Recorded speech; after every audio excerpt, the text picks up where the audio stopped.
어느 목사님이 강단에서 말씀을 전하는데 항상 졸고 있는 사람이 한 사람이 있었는데 이름은 제가 얘기 안 하는데 뭐 보니까 이름도 없더라고. 김장로님이 그렇게 졸고 앉아 있었대요. 근데 습관적으로. 그러니까 아무리 일러도 듣지 않아요, 이 장로님은. 그래서 어느 날 이 목사님 화가 나가지고 그 장로님이 또 졸고 앉아 있으니까 설교 중에 여기 천국 가고 싶은 사람 일어나 보세요. 그러니까 다 교인들이 천국 안 가고 싶은 사람 다 일어났어 다. 근데 이 장로님이 졸기 때문에 그 말을 들을 리가 없어. 그래서 그 말을 놓쳐버렸어.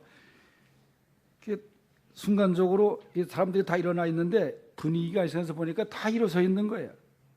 그러니까 이 장로님이 지금 뭐 하는 거냐고 지금 그렇게 중얼거리니까 목사님이 내가 지금 방금 천국 갈 사람 일어나라고 말했다고. 그러나 이 장로님 그때서 일어나려고 했지만 딴 사람 다 이제 앉아버리고 상황이 끝났잖아요. 징패를 당한 이 장로님이 내가 이제 졸지 말아야겠다. 내 다음 주일이라도 정신 차려야지. 그래도 또 역시 마찬가지로 또 졸았어요. 계속 조니까 또 목사님이 이렇게 소리를 질렀어요. 지옥 가고 싶은 사람 다 일어나 보세요. 그러니까 그래서 이 김장로라는 사람이 그래도 약간 이제 긴장을 했으니까 졸다가 앞에 말은 놓쳤어요. 그래서 뒤에 말만 듣고서 벌떡 일어난 거예요. 그러니까 혼자만 아무도 안 일어났어요. 그러니까 이 상황이 이상하다. 그래서 김장로님이 목사님을 바라보면서 물었어요. 지금 뭐라고 말씀하셨습니까? 했더니 지옥 갈 사람 일어서라고 했다고. 그러니까 얼마나 무안합니까? 그런 상황에서 이 김장로님이 굉장히 머리가 잘 돌아가요. 그러면서 강단에 서 있는 목사님을 바라보면서 나 혼자 서 있는 게 아니네 그러더래요. 지옥 갈 사람이 저 앞에 강단에 서 있으니까 뭐 오늘 조는 사람 없을 줄로 압니다. 이 말 듣고서 조는 사람 없을 줄로 알아요. 오늘 말씀의 제목이 너 하나님의 사람아입니다. 너 하나님의 사람아. 따라하겠어요. 너 하나님의 사람아. 이건 나한테 하는 얘기입니다. 나 자신에게 들려주시는 하나님의 음성입니다. 누구의 사람이냐? 하나님의 사람이라는 거예요. 우리나라에 뭐 일본도 그렇지만은 계파, 파벌, 정치 바람직하지 못하죠. 그래서 집권하느냐에 따라서 그 사람 성씨에다가 친자를 붙입니다. 우리나라는. 그래서 친노, 뭐 친이, 친박, 친문 이렇게 나가요. 다음은 어떤 뜻이지만은 그쪽 사람이라는 거예요. 그 사람이라는 거예요. 그런데 아무리 이건 친문이건 하건 간에 친박이건 간에 또 그 모습들을 보면은 등 돌리고 배신하고 여러분 그런 게 우리 또 정치의 모습. 소위 말하는 문고리 3인방이라고 하는 사람들도 다 등을 돌리고 자신에게만 유리한 소를 하고 말이죠. 총무비서관이면 그 집사인데 분신이라고 별명을 붙은 그 별명을 가진 사람이 최근에 자기가 모셨던 사람에게 등을 돌리고 그게 누구의 사람이냐? 그게 소용이 없어요. 이게 바로 인간의 모습이기도 해요. 오늘 말씀에 나온 것처럼 우리 믿음의 성도들은 다 친하나님, 친예수님으로 살아가는 존재인 것을 믿으시기 바랍니다. 친하나님, 친예수님. 오늘 본문 11절에 사도 바울이 디모데에게 오직 너 하나님의 사람아, 너 하나님의 사람아 그렇게 불러요. 너는 누가 뭐래도 하나님의 사람이다. 하나님의 사랑받는 자녀고 하나님 나라의 백성이고 왕같은 제사장이고 그 이전에 사도 바울은 이 디모데에게 디모데전서 1장 2절에 보면은 너는 내 아들이라, 믿음의 아들이라고 부를 정도로 사도 바울이 아꼈던 사람입니다. 나이가 많지 않았어요. 그래서 디모데전서 4장 12절에 보면 디모데야, 누구 마음을 네 어린 것을 어심여기지 못하게 하고 오직 말과 행실과 사랑과 믿음과 정절에 있어서 믿는 자에게 본이 되거라, 그렇게 권면을 합니다. 이러한 믿음의 아들 디모데, 이제 사도 바울의 순교를 하면 바울의 뒤를 이어서 초대교회를, 바울은 디모데에게 그런 역할을 요청하면서 너 하나님의 사람아, 너 하나님의 사람아. 디모데만 하나님의 사람이 아니라 오늘 이 자리에 앉아 있는 우리 모두가 다 하나님의 사람인 줄 믿으시기 바랍니다. 하나님의 사람. 너는 세상 사람들과 다르다. 너는 구별된 사람이라 내가 너를 지명하여 불러. 너는 그러기에 하나님의 사람이다. 하나님의 사람은 교회에서만이 아닙니다. 하나님의 사람은 직장에서나 우리가 살아가나 어디서나 하나님의 사람으로 살아가야 되는 거예요. 교회 하나님의 사람이고 세상 속에서는 세상의 사람이 아닙니다. 사람이란 이름은 구약시대에 모세에게, 사무엘에게, 엘리야 같은 사람에게도 그렇게 칭호를 사용했습니다. 그리고 사도 바울은 오늘 말씀에 디모데에게 하나님의 사람이라고 말씀을 하고 있습니다. 다시 말씀드리지만은 특별한 부르심을 받은 능력의 대리자들, 구약에 지칭을 했지만은 오늘 이 시간에 우리 모두가 다 하나님께서 그리스도의 보혈로 인침을 받은 하나님의 사람들인 것을 여러분들 믿어야 됩니다. 이 시대에 하나님의 사람이 되기 위해서, 또 하나님의 사람으로서 어떻게 오늘 본문을 중심으로 생각해 봅니다. 첫째는 피하고 따를 줄 아는 사람이 되어야 됩니다. 11절을 다 같이 읽어보겠어요. 시작. 오직 너 하나님의 사람아, 이것들을 피하고 의와 경건과 믿음과 인내와 따르며. 아멘. 이 앞장과 이 앞에 부분과 연결된 것은 돈을 사랑하는 것이 일만하게 뿌리가 된다. 돈이 최고인 줄로 생각하고 황금 물질 만능주의에 빠져 있는 사람들에게 경고하는 말씀입니다. 물론 돈이라고 하는 것은 그 자체는 죄가 아니에요. 그러나 돈을 하나님보다 사랑하는 것은 잘못된 겁니다. 사도 바울은 그러므로 이것들을 피하고 이것들을 따르라. 하나님의 사람은 돈 문제만 이겠어요? 하나님의 사람이 되기 위해서는 피할 것들이 있습니다. 여러분, 당시의 거짓 교사들의 위험을 피하라. 초대교회 이단들이 얼마나 판을 쳤습니까? 오늘날도 신천 하나님의 교회나 그 외 많은 이단이 성행하고 있습니까? 얼마 전에도 감리교 하나가 무리하게 건축을 하다가 빚에 허덕이는 가운데 경매에 나와서 안산홍이에 하나님의 교회로 넘어가서 감리교회 십자가가 내려지고 거기에 안산홍이 이를 찬양하는 현수막에 크게 보았어요. 당장 우리 교단의 판교에 있는 우리 교단 하나도 하나님의 교회로 넘어가지 않았습니까?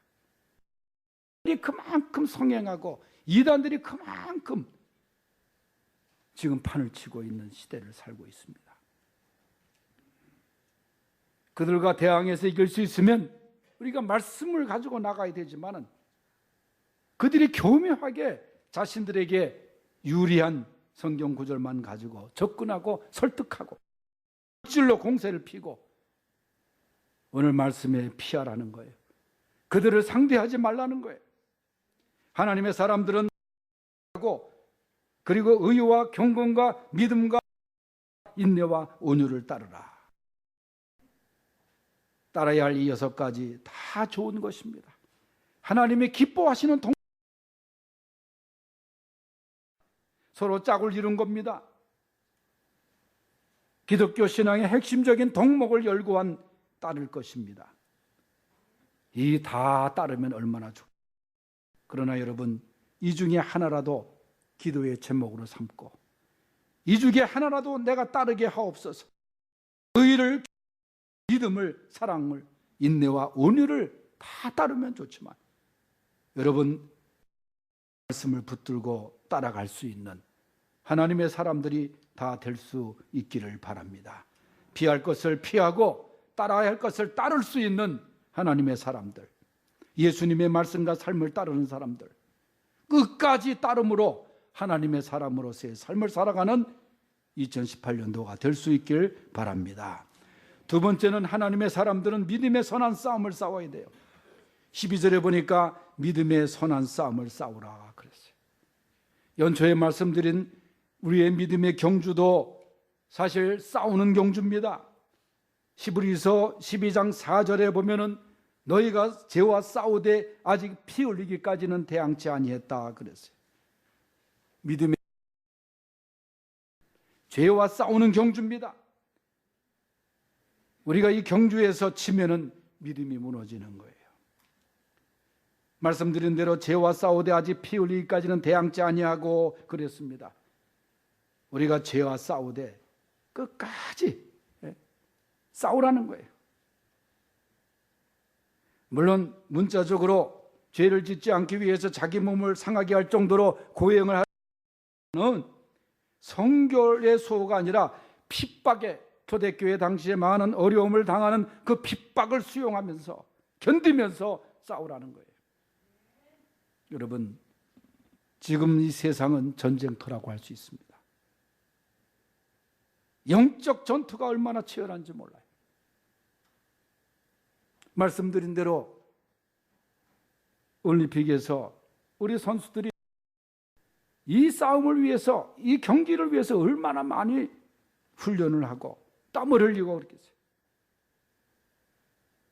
그러다 갑자기 북한이 끼어드니까 그들이 뛸 공간을 잃어버린 거예요. 얼마나 억울해요. 억지로 그들을 데려와서 우리가 경기를 할 이유가 없는데, 스포츠와 이 정치는 다른 거거든요. 정치에 스포츠를 이용해서도 안 되는 거예요. 그동안 피땀 흘려서 훈련했던 그 선수들 얼마나 허망하겠어요. 이게. 여러분, 우리가 이기기 위해서는 피나는 훈련을 해야 됩니다. 훈련을 통해서 승리를 얻을 수 있는 것입니다. 우리 싸움을 싸우기 위해서 말씀으로 훈련하고 기도로 훈련하고 영적 우리가 든든한 힘을 얻어서 이 싸움에서 승리할 수 있어야 됩니다. 선한 싸움을 싸워서 필수적으로 믿음을 지킴으로 우리 모두 하나님의 사람들이 되시기를 축원합니다. 세 번째는 영생을 취해야 됩니다. 본문 12절 말씀에 보면 믿음의 선한 싸움을 싸우라, 영생을 취하라 그랬어요. 영생을 취하라. 취하라는 것은 꼭 붙들어라 그런 얘기입니다.